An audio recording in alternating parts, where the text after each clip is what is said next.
Esok hari Jumaat, Jumaat pertama dalam Jamadil Akhir. Allahu Akbar. Dah dekat dah tuan-tuan dan puan-puan kita dengan bulan Rejab, bulan haram. Tetapi saya nak kongsikan pada hari ini 3 amalan yang mudah untuk kita lakukan. Percayalah tuan-tuan, amalan ni mudah je.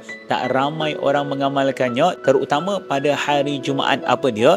Yang pertama, memperbanyakkan doa. Ada beberapa tempat mustajab di sepanjang hari Jumaat.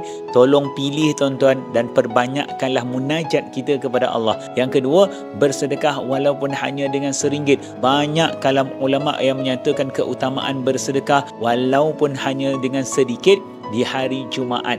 Yang ketiga, tolong kita memperbanyakkan salawat dan salam kepada baginda Rasulullah. Takut kalau tak sempat nanti tuan-tuan, lepas video ni tuan-tuan tak mampu nak bersalawat, ikut saya sekarang. Allahumma salli ala Sayyidina Muhammad wa ala ali Sayyidina Muhammad. Jangan baca sekali je, baca banyak kali, terutama pada hari Jumaat.